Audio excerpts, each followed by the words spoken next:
everyone. I'm Christina Namath, Director of Commonwealth Club Travel. Welcome to today's program, On the Road to Freedom Through the Eyes of Young Leaders. I would like to give a special welcome and thanks to those of you joining that donated to the club's travel scholarship program, in particular, the Gruber Family Foundation. Our scholarship fund started in 2018 and has allowed us to send recipients on our civil rights trip in 2019 and 2020, and we intend to provide future young scholars educational and transformative travel opportunities. Now, I'm pleased to introduce our moderator for today's program, Dana King. Dana is an artist who brings humanity to the African American story. Black Art in America has identified King as one of 10 emerging Black female artists to collect. King's public sculptures include Guided by Justice, located at the National Memorial for Peace and Justice in Montgomery, Alabama. It was a profound experience to visit the museum and memorial created by the incredible Brian Stevenson in the company of Dana, who served as the trip discussion leader. Prior to molding a career as a sculptor, King was a broadcast journalist. Her work received 5 Emmy and 2 Edward R. Murrow Awards during her 25-year career, covering news in the Persian Gulf, Middle East, Central America, Eastern Europe, as well as here in the Bay Area while working at KPIX-TV. Please join me in welcoming Dana King.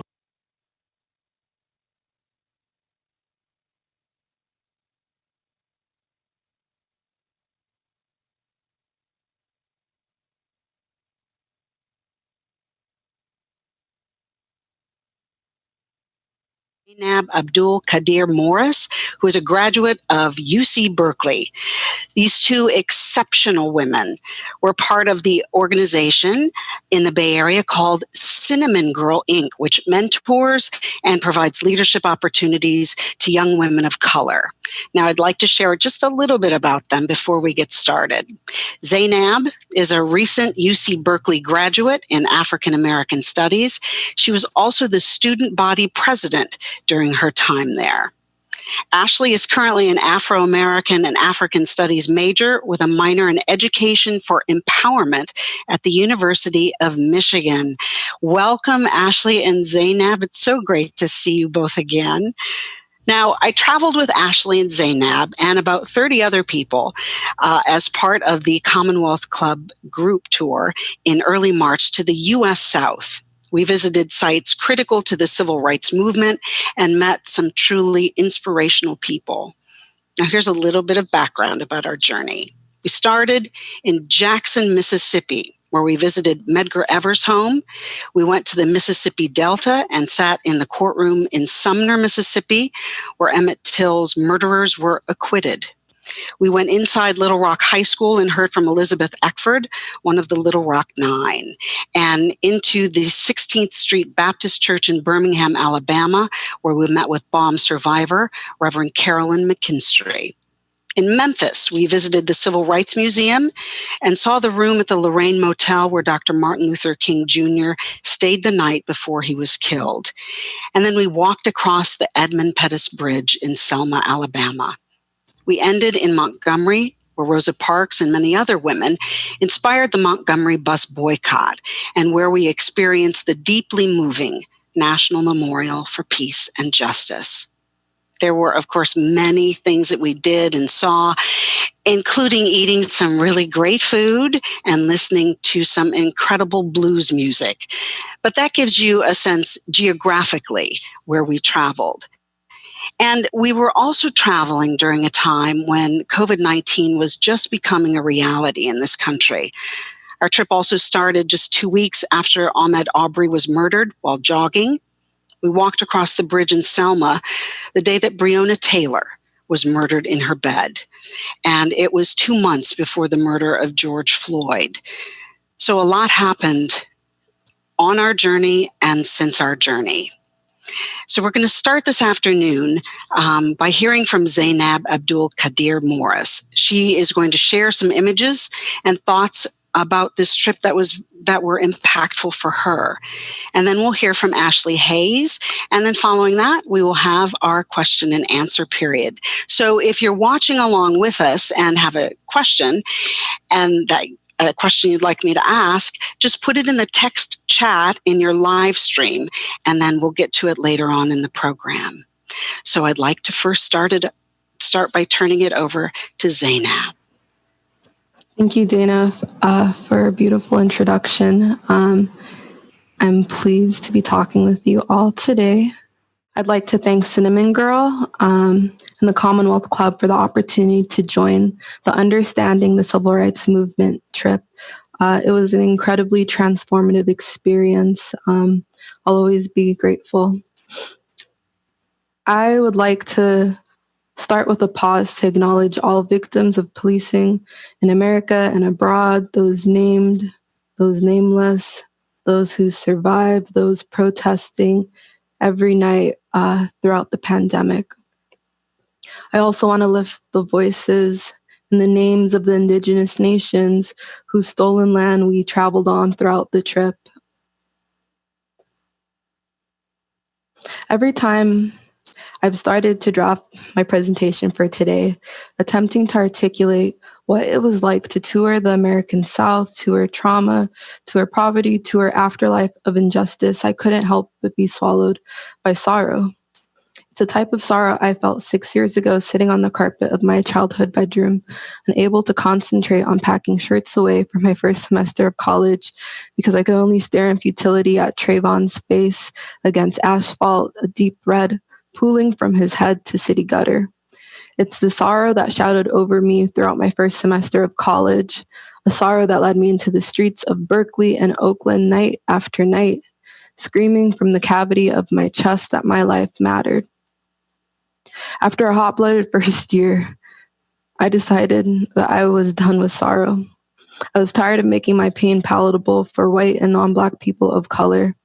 I made sure to amplify every name, every hashtag in the years following, but I never allowed myself to get emotional, take it personal, already aware of what misery it would bring me.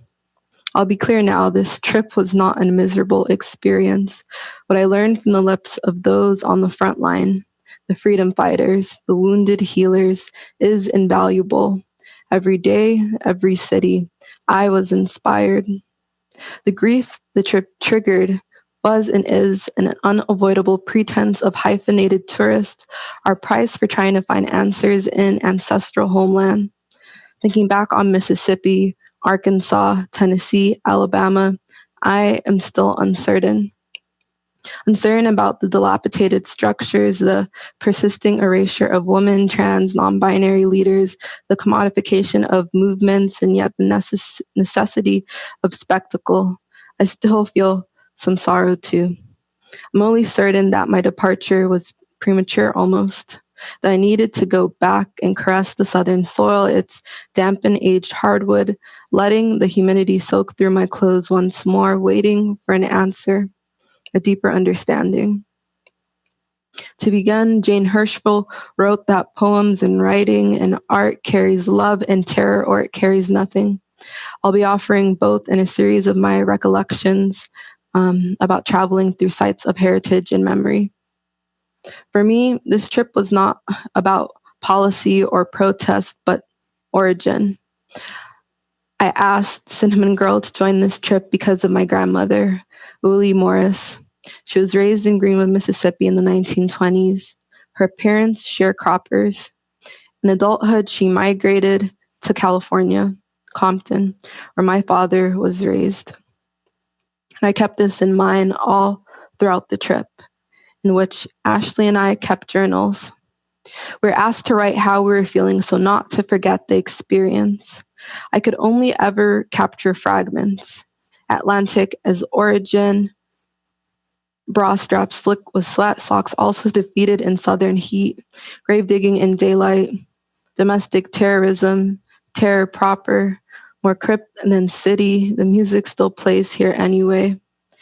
There are stars here at night. These are from the first 2 days. On that first day, I woke with Mississippi's morning light, immediately reaching for my camera. I hurriedly brushed my teeth, washed my face, slipping on boots, a dress, rushing out of the hotel, determined to discover Jackson, to document and witness the city. I started down the street, City Hall. Andrew Jackson Jackson, immortalized in bronze, stood tall on a moat, one arm akimbo, the other pressing a staff firmly into the statue's base, still declaring that this was his providence. Brilliant pillars stretched to the hazy sky behind him. Aside from his shadow, Jackson was deserted. There are no cars rushing past, no tour groups crowding to take pictures, perhaps whispering about the general's legacy, a bustling plantation of 300 slaves, genocide of the indigenous. It was just me and him. I climbed up State and President Street, hoping to get a closer look at the city, getting near to a tomb. Placard absent, I can only identify its purpose by reading what had been chiseled in stone. CSA, Confederate States of America. The monument honored its sons, their sacrifice.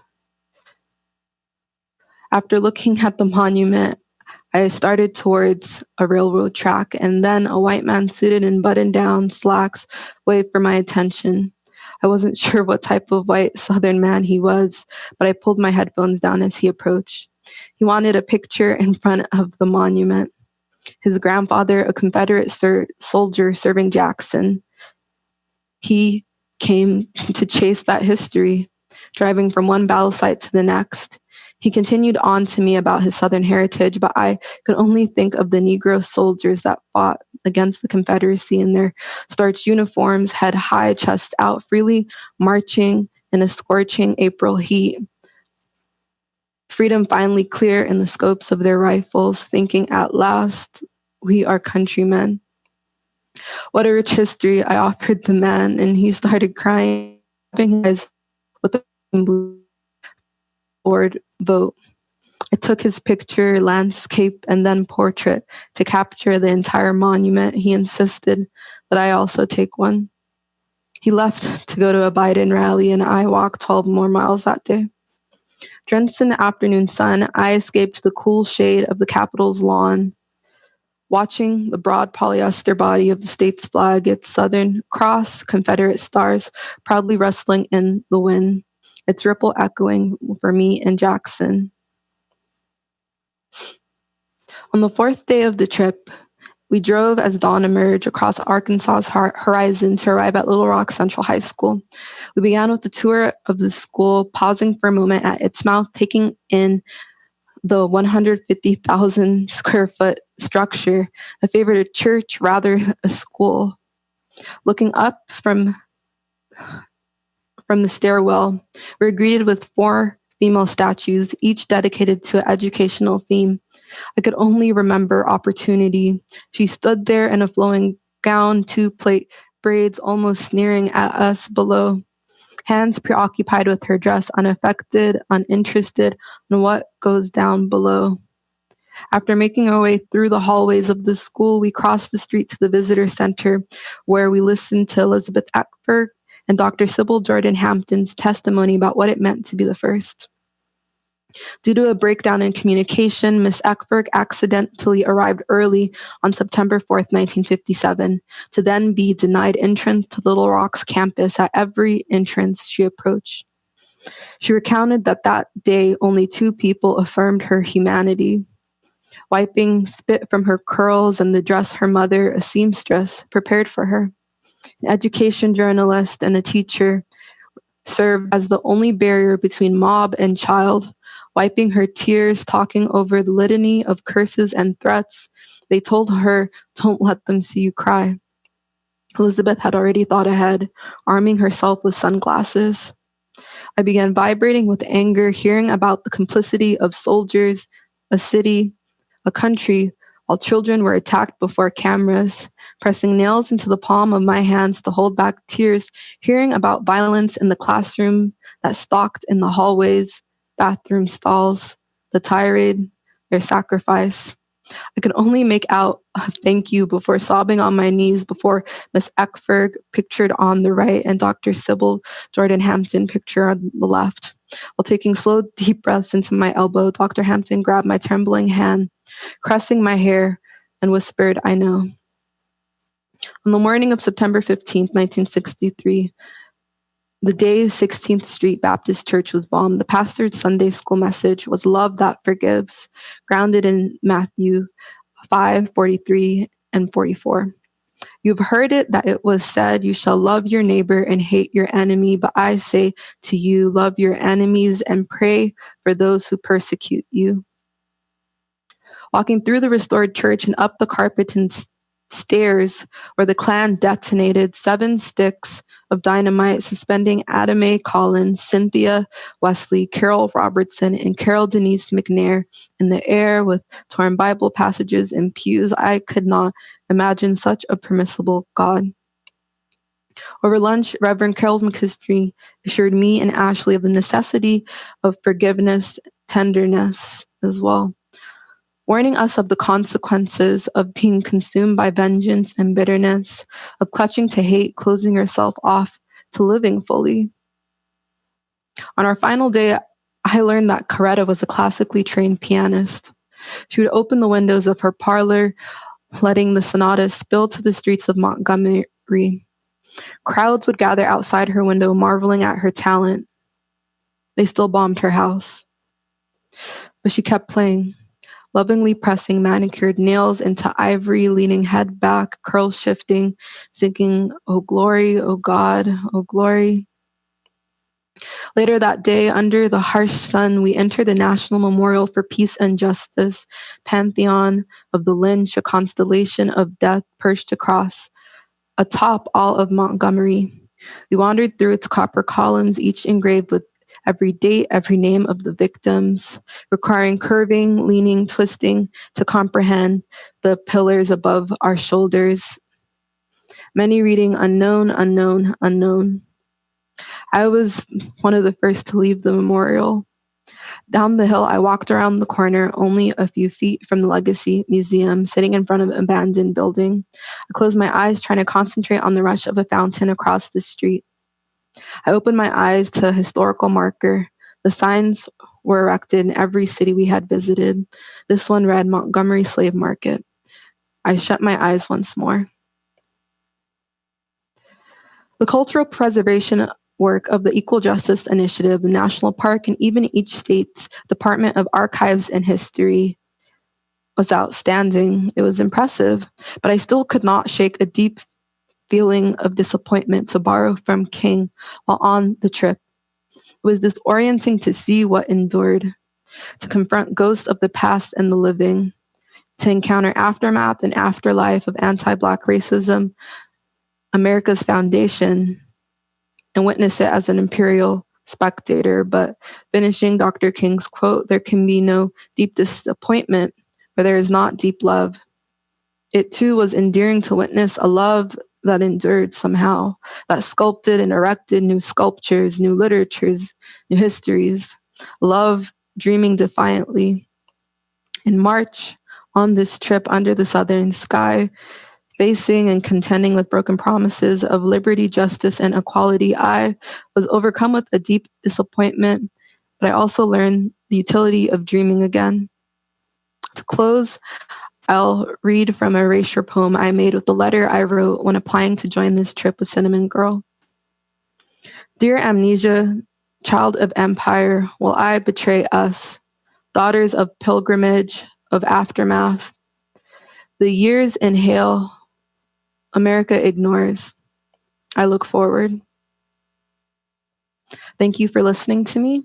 I'll now be passing the presentation over to Ashley. Thanks, Zainab, and thank you, Commonwealth Club, Cinnamon Girl, for the opportunity to be a part of this lovely experience to tour the civil rights movement through our own eyes. I'd like to begin with the quote that reads, "For the hanged and beaten, for the shot, drowned, and burned, for the tortured, tormented, and terrorized, for those abandoned by the rule of law, we will remember. With hope, because hopelessness is the enemy of justice. With courage, because peace requires bravery. With persistence, because justice is a constant struggle. With faith, because we shall overcome." Entering a new setting for the first time, my guard is always up. I have to be observant of where I'm at, who I'm around, what my role is in this space. And I was either the only or one of the only in this room. I'm the youngest person in the room. I'm a Black female, the only one from the Midwest, from the Metro Detroit area. And those identities overlap with one another in this experience of how I processed everything that we took in along this week together.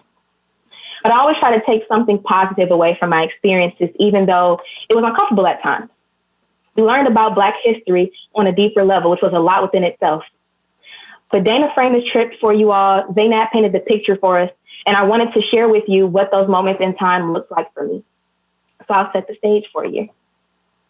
Our group comprised of primarily an older white audience, only 2 people under the age of 25, and only 4 Black women. Now, the entire culture or dynamic of if the demographics were reversed would have been totally different for how this trip was experienced by us all. And I had to understand that I want to hear what everyone else thinks, how they feel, and because this gives us a greater perspective of what the world really is. It's much bigger than my own or just how Black people feel.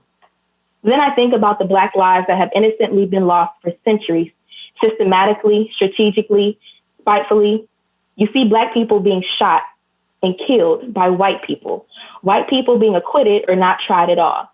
Then I understand the hate, the anger, the hopelessness that my people feel regularly, and we haven't been able to shake it. James Baldwin once said, I imagine one of the reasons people cling to their hate so stubbornly is because they sense once hate is gone, they will be forced to deal with pain. And this trip was painful. Trying to love the people who look like the people who hate me, learning together about the civil rights movement and applying that knowledge today was painful. But it stuck with me the most. My experience compared to that of the travel group was transformative. Ideas were challenged for me, my mind was opened, and I had to evaluate what I knew as I took in what new knowledge was presented before me. And this is something I wondered and wanted to process before putting it out in the atmosphere for me to talk about with my group. But 2-part question, how they felt learning about Black history, civil rights in America alongside a majority white audience, or even learning about Blackness in America with only 4 other Black women. These are 2 separate ideas, both of which were vital in my processing and development of how I experienced our week together. I grew to love it for what it sparked in me intellectually and personally. Most days after we experienced whatever we had for the day, we had a dialogue or conversation, or we recapped the days that we came back together and recapped the days that we hadn't met. The pictures I chose here to present to you all this evening were some of the most formative moments of this trip based on the conversations we had, reflections, emotions, a lot of thoughts, where our group honestly told us that they didn't know that certain things happened in America. But then I think about my own experience at U of M, in classrooms where we talk about different experiences and things that are going on today or have happened recently. And students say, I've never heard of the Dillon Roof shooting. I never knew that this happened in this part of the world. And at first, to me, it sounds crazy. Like, how do you not know that certain things are going on or certain things haven't happened during your lifetime or in the past, which isn't so far gone. But that's our reality that we live in, where some of us know, some of us don't. On this trip, I learned about things that I didn't know myself, and I had to give others grace because I can't ridicule somebody else for not knowing something when I also don't know some things myself. These pictures that I'm going to share with you capture those moments for me, the moments that were challenging, jarring, where I was conflicted and I cried. One of those experiences is that of seeing Medgar Evers home. He was a U.S. Army veteran of World War II, instrumental to the civil rights movement in many ways, worked on the investigation on the death of Emmett Till, and did a lot of work surrounding voting rights. In the week leading up to his death, he received more and more threats and attempts on his life. He was able to buy land and build his home from the ground up and structure his home in a way that would help him and his family to survive. He covered his roof in material that was fire retardant, and so if someone walked on it, they would also be alerted that someone was on their roof and they could take cover. The bed sat below the window so that they could not get shot through the windows while they were asleep. The backyard was blocked off from public view, and the driveway was built so that he could go right into the house door from the car door. The day President John F. Kennedy gave a speech in support of civil rights, Mr. Evers wearily got out of his car on the side opposite of the house's entrance, abnormal from his normal routine of going into the house from the side of the car that is right next to the house door. The porch light was on and is typically left off at night to avoid being seen from anybody that could be watching him. He was carrying NAACP t-shirts that stated, Jim Crow must go. Evers was struck in the back with a bullet that ricocheted into his home and died 50 minutes later at the local hospital. Many in our group shared how crazy it was to live in such a way that he did, head always on a swivel, constantly mindful of his surroundings. What he would see more than once if he was being followed and noticing something that was unfamiliar on his way home. But this is the reality of Black life, and this is the America that I live in, where I was taught to get out of my car on the side as close to the house door so I could go right in and avoid being attacked from the side. To constantly look in my rearview mirror as I'm driving to make sure I'm not being followed by anyone. To take a different route home than what I'm used to taking, just to switch it up a little bit so that no one can figure out how I go home every day and follow me by any chance. This and so much more was something that was my reality, my normal, but to America, this is not normal. Another experience we shared was meeting Miss Elizabeth Eckford of Little Rock Nine. The Little Rock Nine was a group of African-American students to be the first to integrate the high school, Little Rock Central High School, in 1957. A federal judge ordered integration in Little Rock, Arkansas, but current Governor Orville Faubus, in defiance of the order, called out the Arkansas National Guard the night before. The NAACP arranged for the African-American students to be escorted to school on the day after Governor Faubus' speech. Miss Eckford's home did not have a phone and was not informed of the plan. She is pictured in this very well-known photo wearing this white dress. It was covered in spit of protesters outside of the building that she was not allowed to enter. This group, the Little Rock Nine, suffered abuse, unfair treatment, and more for so many others to have a chance at equal education. Miss Eckford is pictured on the right in the pictures that I'm in, and another student, I apologize. Miss Eckford is pictured on the right next to me, and another student to come after Miss Eckford is pictured next to Zainab, Dr. Sybil Hampton Jordan. They suffered a great deal for me to have access to education today. Suffering from PTSD and trauma, all I could do was hug and thank Miss Elizabeth Eckford and every trailblazer I met who made my life today possible because of their struggle. We visited the Slave Haven Museum, Underground Railroad Museum in Memphis, Tennessee. We were able to stand where enslaved Africans escaping to freedom once hid out for days to months at a time. I could have been where one of my ancestors once stood, and establishing that connection to my past was life-changing. We also visited the Legacy Museum and Lynching Memorial, which are both parts of Bryan Stevenson's Equal Justice Initiative, a nonprofit organization that provides legal representation to people who have been illegally convicted, unfairly sentenced, or abused in state jails and prisons. They challenge the death penalty and excessive punishment. They work with marginalized communities and are committed to changing the narrative about race in America. The Legacy Museum sits on the site of a former warehouse where Black people were enslaved in Montgomery, Alabama. This narrative museum captures the domestic slave trade, racial terrorism, the Jim Crow South, and the world's largest prison system, investigating America's history of racial injustice and its legacy, making it clear that slavery never went away, but evolved into mass incarceration, a form of modern-day slavery, allowing racial inequality to legally prevail. In this museum, I was able to see myself and reflect on where I fall in this narrative. What am I going to do about the narrative so that these statistics no longer exist? But I also had to wonder how everyone else in the room felt about what they saw. Pictured here is National Memorial for Peace and Justice. More than 4,400 African-American men, women, and children have been hanged, burned alive, shot, drowned, and beaten to death by white mobs between 1877 and 1950.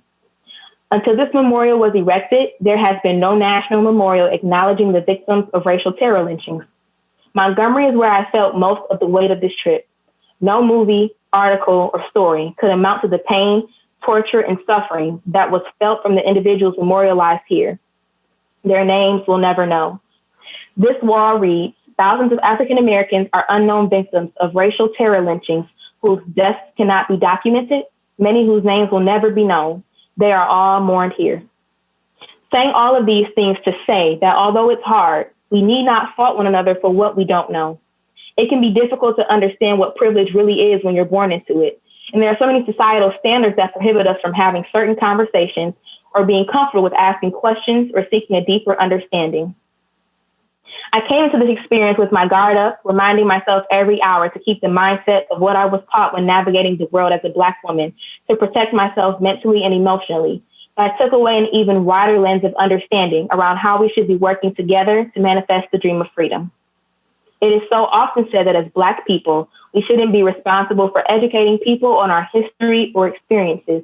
But I will challenge that because no one has ever made a difference by being like everyone else. So my question is, when are we, the ones that care so deeply to make our history known, our lives matter, going to start educating other people on that? So often we tell other people that it's not my responsibility to be the one to educate. So when we are so passionate about this, we should be the ones that are willing to help someone else to learn. To be one of the only Black people in a space is draining, and doing this work individually is backbreaking. But if we work collectively to find a place for everyone to work and learn and fight, it is achievable. This wasn't light work for any one of us. It still isn't, but it's necessary. Assata Shakur said, "Nobody in the world, nobody in history has ever gotten their freedom by appealing to the moral sense of the people who were oppressing them. There are people like Trump and so many others in global power whom this quote is referring to, which is why we must be willing to educate and be patient with the people who are showing a desire and effort to learn more and be of support. We can't allow them to default to widely embraced ethics. We need to help them learn, help others, and make a difference.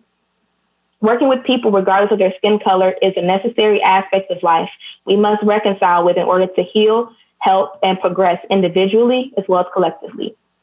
She also said, "It is our duty to fight for our freedom. It is our duty to win. We must love each other and support each other. We have nothing to lose but our chains."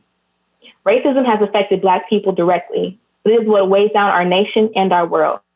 My people have worked for centuries to make this our reality, and we have tried and are still trying so many different avenues to see this through. But among many things this trip taught me is that racism and its byproducts must continue to be reconciled with through educating ourselves, raising our consciousness, pouring into our communities, among many other things, and encourage and inspire our neighbors, regardless of their skin color, to do the same. May we never forget all those who suffered and died because they asserted their basic human right to be free. It is our job to continue to work together. Thank you for the moment to share my moments with you from this experience. I just want to take a breath right now. Zainab, Ashley, thank you for helping us see this trip through your eyes. Thank you for putting words to your reflections and your feelings. This trip was hard. I hear that from you. It was hard. But yet there's so much growth and beautiful human courage that we witnessed. And that was, both of your reflections were stunning. Thank you. Thank you so much. I want to talk about your educations. You're both educated in African American history. And yet this trip to the South allowed you to step into history. And I'm wondering if there was a chasm there for you, or how you were able to marry the two together, if you feel like your education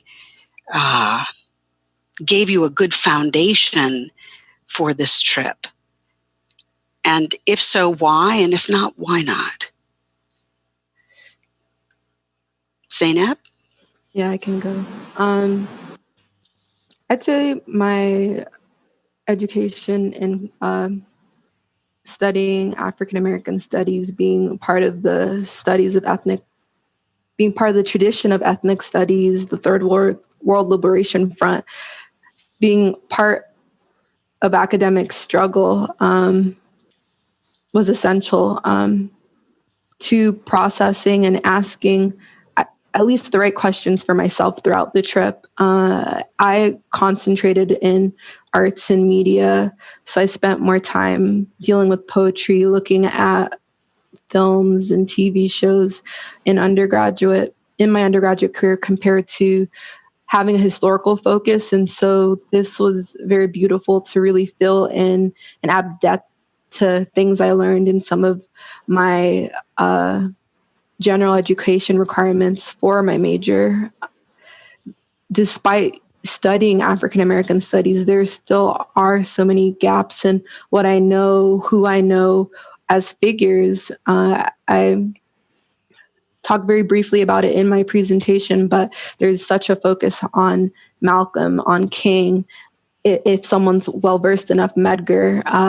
But the women that we talked to on the trip, so many other people, they are a part of this conversation and this history, but they're treated as footnotes, as something that's hidden at the back of the book. And that was frustrating. I think the trip and my education, it showed me that there's still a lot I need to learn. There's a lot I need to study. And so it's been motivating to give me a direction of what else do I need to know? What else is there to read outside of the canon, even in Black studies?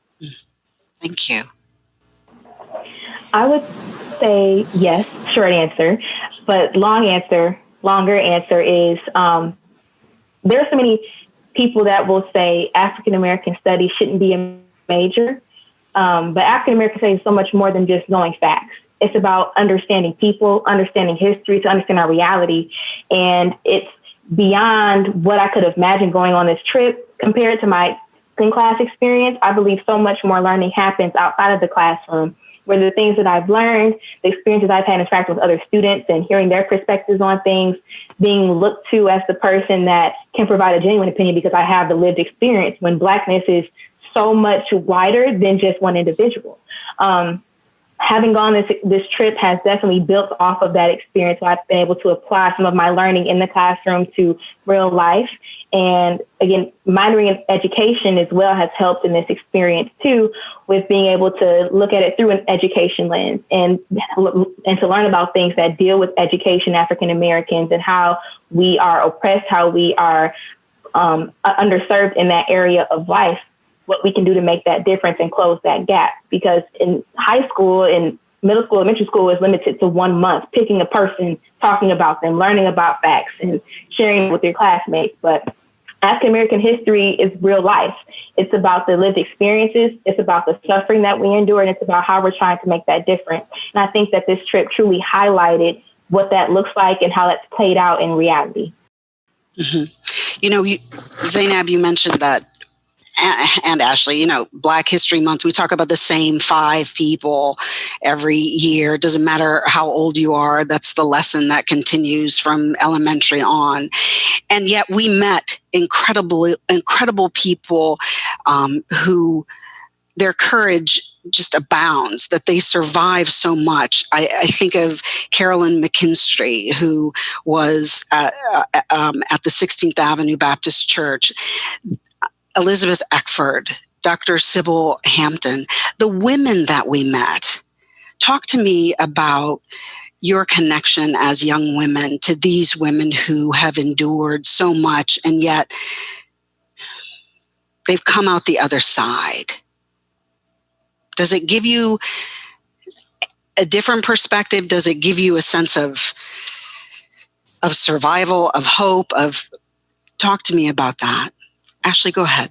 Yeah, so I would say that seeing them has shown me that I can do it too. That I can step up and make a difference and speak up and speak out.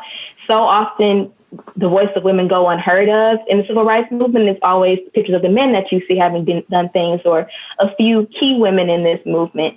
But women were the ones planning things. Women were the ones organizing things, and men were the ones on the front lines that you saw most often. But women were the ones riding the buses to and from work. They were the ones that had to walk everywhere when the buses were being boycotted, and were very heavily impacted during that moment. So to see people that have lived this experience and are still here to tell the story shows me that this work is not in vain, that it's not impossible, because they were in one time period doing work that needed to be done so that we could live in this time period and have much more than what they had then. So it's our responsibility as young women today to continue on that work, especially being women that are passionate about it, and seeing the ones that have paved the way for us to continue to walk in that road. I think it's been tremendous to meet people that have done that and could say that they are a woman too, and not just it's only men that do this work. Only men can be presidents. Only men can run organizations and be the faces of different industries or movements. But women do it all. So yes, we do. Zainab, would you care to comment? Yeah, I completely agree. I think when you look at revolutionary, when you look at radical organizations, who are the faces? Men. But who is doing the logistics? Who is writing the speeches? Who is doing the organizing? It's women, it's trans women, it's non-binary people, it's queer people. I think it confirmed that the erasure we see in current movements, especially with Black Lives Matter, with the three founders continually still being afterthoughts and having the movement be attributed to men instead, this behavior is not new.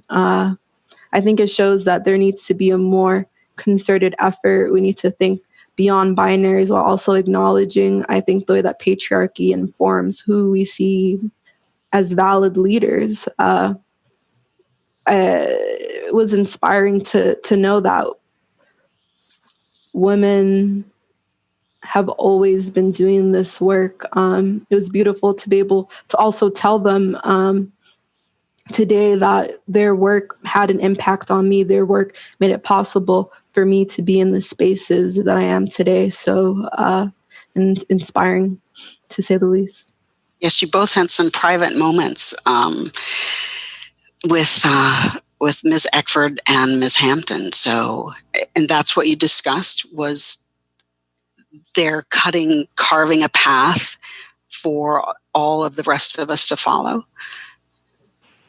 Definitely, that was the first thing I said to both of them, that I would not have been able to get my college degree, to be given scholarships, to be given the opportunities I was afforded in my undergraduate career. Considering years ago, you couldn't even enter, someone like me, I couldn't even enter a high school. It's sad because this is not even like 2-3 we're one generation removed from this, and so just how recent this was for them to have made such a dramatic change in the educational system, in every system. That's all I could say to them. Just thank you. There is change afoot in this movement that is the result of people being tired of watching Black bodies fall to the ground, people being shot, killed. We're watching corporations come to the forefront and apologize and to offer assistance, offer money. I want to tie that into the apology that we heard in the Sumner courthouse, the apology from the the Sumner City Council to Emmett Till and the family of Emmett Till. When we were at the Interpretive Center, where 2 of his murderers were tried and acquitted, in 2015, you'll remember, people gathered together to apologize to Emmett Till. Do these apologies, the ones that we see today, the ones that we saw regarding Emmett Till, do they have can they have an impression? Do they have a lasting impression? Do they have an impact? Do they matter? Does it mean anything? I would say we don't want apologies. We want acknowledgments of where the wrongs were done and a change in the systems that have done those wrongs. So if you're a corporation, if you're an organization that is apologizing, how much is your apology worth when you aren't changing what was done or what's in place to allow certain things to happen? And it's the same for the government. I have never heard the government apologizing for racism in America, and we are in 2020. I have not heard of what they're going to do as a national entity to fix what has happened. Well, we can't fix it because it's already done, but how are we going to move forward in a way that's equitable, that's meaningful, and that matters, not just for Black people, but for our entire country, so we can continue to progress as a nation. We have not acknowledged racism, and I think that's something that Brian Stevenson's EJI is trying to do, is acknowledge what has happened in our country, and it took a Black man to do it. And to acknowledge what our country has done to our people and how we are trying to move forward from it. But it requires so much more work on the parts of others beside an apology. And like, we appreciate you saying it, but what does your apology actually mean when you aren't doing what needs to be done to show that you're sorry? If this time in our history, in light of all that has gone on most recently, if you think that young people will be engaged enough to participate in the political process, and will they vote? Is your generation stepping in and stepping up into that leadership role that we have left this void for you to do so? Okay, so to answer the first question, we don't have a choice but to be optimistic, or else there wouldn't be any work to be done. Like, I feel that it's important for us to remain hopeful, to remain encouraged, and to remain optimistic, or else we wouldn't be motivated to do the work in the first place. So I also think about how in the 1960s, during the Civil Rights Movement, were they optimistic? They had to be. And that optimism and that drive got us where we are today. So we have to maintain that heart and encourage one another through realizing that this work is not in vain, through looking at the progress that we have made, even though it's not as far as we would have liked it to be. It has to continue on. So yes, I am optimistic because I don't have a choice but to be. I don't have a choice but to keep the energy, but to keep up the fight, but to encourage and educate and to work however best I can to make my mark, to make my mark and to continue to make space in the world for us to continue on this work. Second part of the question, I am in no way able to speak for my entire generation, because my generation, as you probably know, is something totally different. My generation, they're feeling one way one day and they're icky the next. People are voting for Kanye West. I don't want to represent that current generation at all right now, but am I voting? The answer is yes. Encouraging other people to vote, the answer is yes. Because that is a way to exercise our right. And again, another reason, sometimes folks can feel that voting is in vain, but a reason why I do choose to is because people paved the way. People have died for me to have a chance to go to the polls. Yes, I'm going to use the feet that I have to walk to the polls, or to use the pens that I have to write my answers on my absentee ballot and send it in at the box. More for them, I wouldn't have that chance. I don't want to abuse that gift that has been given to me without having to work hard for it. But people walked, have been beaten, have been raped, have been abused. They're trying to exercise the right that was supposedly given to them at one point in time. Yes. My generation, a lot of us are trying. A lot of us are trying to help people vote. I don't want to say vote for us, because everybody has the right to vote for who they want to vote for. But I would definitely say that we are people. There are some of us, a good number of us, that are trying to get the knowledge to disseminate to other people, to those that don't have access to the amount of knowledge that I do. Being at the University of Michigan, trying to stay back to my own community, to share with my family, to share with my friends that may not know how to do certain things. Or so often I forget that Google has a lot of answers. So I'm waiting to ask a person when I could type it up myself. So I encourage everybody to do that. If you can, if you have questions, Google, phone a friend, and get those answers so that we can make that happen. Thank you, Zainab. While you were gone, thanks to technology, we were talking about voting, and Ashley shared that, people have died and been beaten mercilessly for our right to vote. And to that end, we went to the Lorraine Motel. We walked across the bridge in Selma, the Edmund Pettus Bridge, where Bloody Sunday occurred. And I'm wondering, as you stepped on that bridge, what were you thinking? Were you thinking about the steps taken all those many years ago by so many people, so many times, in order for us to be able to walk across there safely today and to do what we're able to do as Black Americans? Definitely. I think this year was the 50th anniversary that they crossed the bridge, and there was a huge celebration a couple months prior, maybe in January. even before I stepped on the bridge, me and Ashley actually lagged behind because we ran into someone that was there on Bloody Sunday, George Sally. He was there with people who had locally created their own guidebook to the civil rights movement. They were talking to us about it. George Sally even lifted his cap, showing us a scar on his forehead where he was beaten with a club. Talking to us just about how many times he got on the bridge, marching back and forth and back and forth. And so, it was, it's in my heart. The feeling of crossing it, imagining just what violence was inflicted on people to cross such a short amount of feet.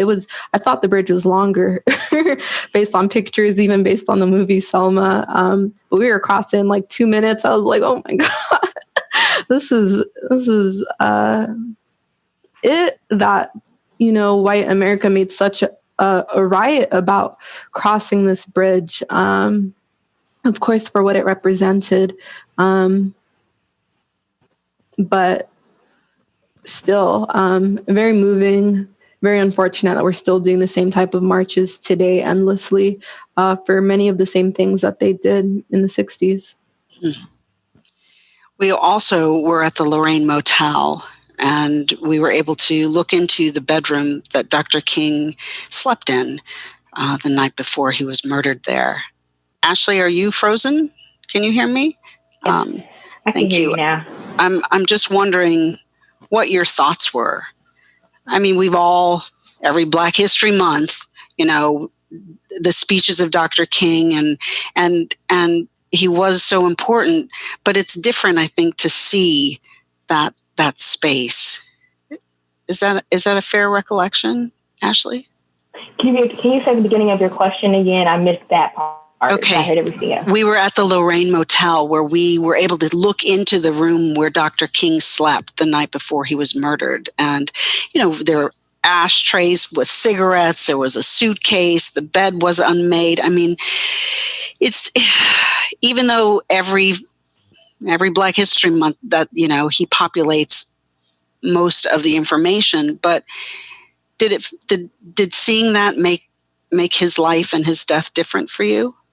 I would say all that, seeing that place, but also seeing his home as well, it all brought so much more knowledge to me and understanding, or just a different perspective of him than, of course, you read about or what you hear about and what you constantly talk about referring to Martin Luther King. So it made a difference for me in how I viewed his life, but for the better. It gave more meaning to it in a way where we saw more of his speeches. We heard more about the work that he's done and the places he's been and his overall purpose in his work. I think that seeing the place where he was shot and killed, the story of Martin Luther King reminds me of a movie that we watched in elementary school every MLK weekday that we had called Our Friend Martin. It was a cartoon where the students would go back in time and see Martin's life from childhood to middle age to adult. Well, he died middle age, but to see from his childhood to his 20s to before he passed away. In that experience, we saw that over and over again every year, but it still meant something for me to kind of make a connection to his life from where I stand, and to be where he once was, to be where a lot of people once were, has definitely changed my mind about how I see my history, how I experience it when I interact with the text or interact with media or see firsthand where these experiences took place. Thank you. You're both leaders in your communities, your respective communities. And Zainab, I want to ask you how this trip and the people that you met and were able to speak with, and the conditions that you saw as well, the unchanged conditions specifically in Greenwood where your grandmother grew up. I'm wondering how this will populate your leadership style moving forward, especially in this time. It really underscored for me the need for intergenerational organizing. We often say the youth are the future, and they are, but they shouldn't be left to blindly to just try to innovate resistance without any support, without context. We already know that the public school, the private school system is a failure. There's so much history that is willingly withheld from children in America because they know to give you this information would radicalize you. I mean, why else is TikTok getting banned? Because people are doing that education there. People now with cell phones are able to study older movements and see that in the 60s, they're making many of the same mistakes that movements today are. I think we really need to talk to our elders and learn about what did they do right, what did they do wrong, what broke apart coalitions, what does surveillance mean, all these things. It's an endless cycle. I think too often in organizing spaces and leadership spaces, we try to invent the wheel, and it is unfortunately a waste of time. And it's hard for a lot of young leaders to hear. I think they want to be innovative. They want to, charge and pave a new path.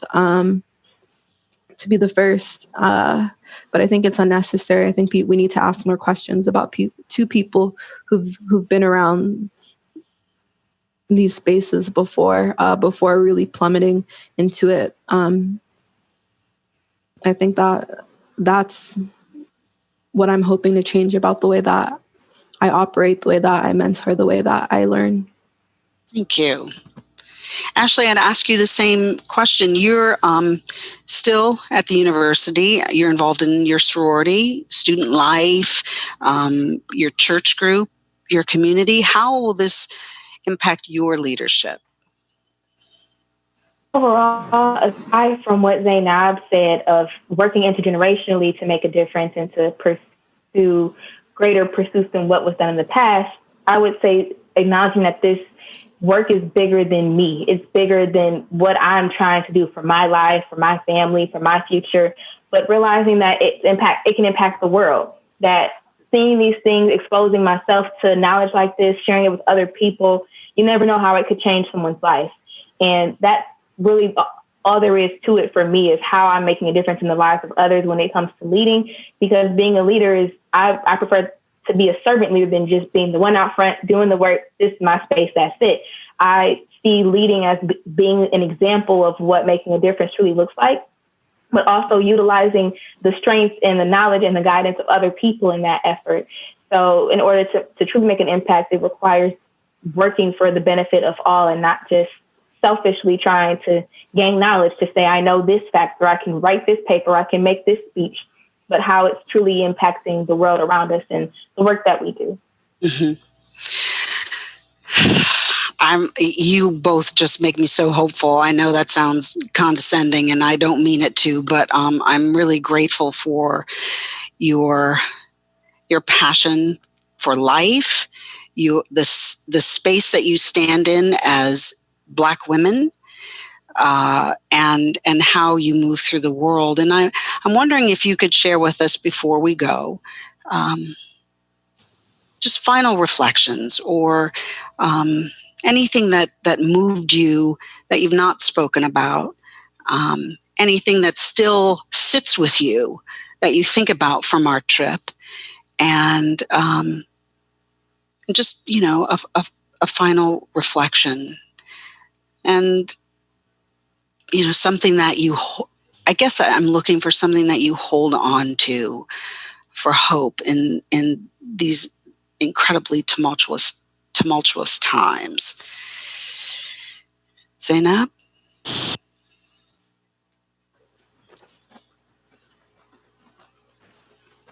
I'll say the thing that comes back to my mind again and again is when we pulled up to the storefront that Emmett Till allegedly whistled at a woman at making the wolf call, whatever you want to call it. That I think just seeing those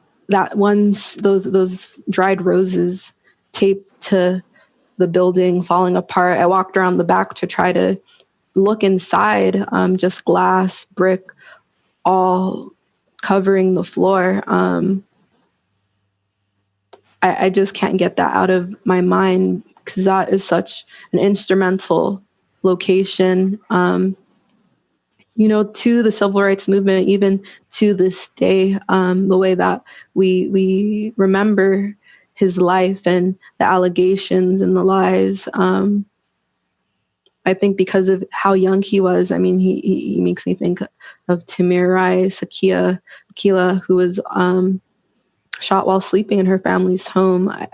Just the amount of children that were seen as sacrifices, or maybe not sacrifices, but they didn't see the humanity of them. I think that never leaves me to know that there's just such a way that young Black children are seen as adults, even to this day, really breaks my heart. But with that, I think visiting all the museums that we did, especially the Legacy Museum that EGI owns, it was outstanding to see technology and art merged in the way that it was, and to see that there is a desire from funders and artists and curators to create institutions and spaces that celebrate the breadth of this history, that there are artists creating films, writing out the breadth and the nuance of this history, not just focusing on tired tales of slavery, not that we have already explored the breadth of what terror happened then, but it's inspiring to know that people are thinking of what are new ways that can we tell this story, what stories have we not told yet. As someone who wants to build a career doing films, taking photos, knowing that there's such beautiful work that exists out there, and there's going to be so much more beauty in the way that we understand the 60s and in the way that we understand the movement, the insurrections happening right now. I think that makes me really hopeful, especially all the young people feeling empowered in their voice and their creativity to contribute and to call for change. Thank you. Thank you. Ashley? What sticks with me the most is that we cannot set limits on what's achievable, on what is possible to get done. Looking back at all that we've experienced on this trip, seeing where we are today, and knowing that there's so much more to be done, you can either be less hopeless or you can be less energized to do it, to take it on. And it's important to not limit ourselves to what could be the outcome or what we're aiming to reach for, but hoping for more than what we could imagine when it comes to the possibility of making a difference and improving the lives of all of us. Not limiting the possibility of what's possible when it comes to fighting against racism or gaining rights and freedom for all people in America, not setting limits on the expectations you have of other people. When I came into this trip, again, mindful of the fact that I'm taught to act one way around white people so that I can be okay and go home at the end of the day. While I cannot shake those expectations because of the reality that is America, it was very eye-opening, and it meant a lot to me to interact with people for the first time in such a majority white space. Well, Michigan is a primarily white space. I don't interact across the entire campus. I have certain communities I'm a part of, or I work with certain groups. So I make the campus a lot smaller, but to be in a space where people don't look like me, people don't talk like me or think like me, and they still are able to show you love, care, respect, and honesty. I think that was very eye-opening for me, because I don't interact a lot with people that don't look like me because of where I'm from. And because of where I'm from, I choose to seek out people that I can't identify with racially or in my faith walk, and connect with them in order to continue to do work. But I find myself not find myself not trying to limit my imagination anymore for what is possible, and realizing that if we do limit ourselves, then we're going to come up short when it comes to what we can do for one another, for our own communities, and for our country. I think a question that I was asked a while ago was, am I proud to be an American, or call America my home? And that question was hard to answer. It seems like there is no right answer being a Black woman. And I had to recognize I appreciate America for they didn't allow us to really do much, because they fought us really hard to get work done. But for being a place that calls itself land of the free, home of the brave, which gives us the grounds and the rights to say we are going to act out of bravery to pursue our freedom. And we see that has happened over time. It took a lot. It's taking a lot still today. It's taking lives, it's taking energy, it's taking our health, it's taking our money. But it's a fight that we cannot give up on. And I think by not limiting ourselves to what we can do or what we should do is allowing us to prevail and to continue and to keep the hope that we will continue to move forward in a positive direction with what's going on today and what all has happened in our past. Zainab Abdul Kadir Morris, Ashley Hayes, you are your ancestors' wildest dreams. You truly are. And I'm just so grateful that Cinnamon Girl brought you to us so that we could travel together, and your experiences, your reflections, they're vital to what this country needs to hear regarding the pain that we have suffered. And yet we're not looking for anything but a way out and into a better life. African descendants deserve to be seen, to be heard, to be loved, to love, to move through this country freely and easily. And I continue to be uplifted by the strength and the courage of young people like you, who have taken the time to know their history and to lead and to share that information and to help others grow. And so thank you so much for all that you've done for us tonight, this afternoon, and coming to us from the University of Michigan, Ashley and Zainab here in the Bay Area. This has been really lovely. They are inspiring, aren't they? I feel so fortunate to have traveled with them and the entire group on our tour. I'd like to thank you for joining us, for your questions, for your participation, for viewing, and for your ongoing activism in creating change in this country. If you'd like to watch more programs or support the Commonwealth Club's efforts in creating virtual programming, please visit commonwealthclub.org/online. I'm Dana King, and I have enjoyed being with you this evening. And now this program of the Commonwealth Club is adjourned. Good night.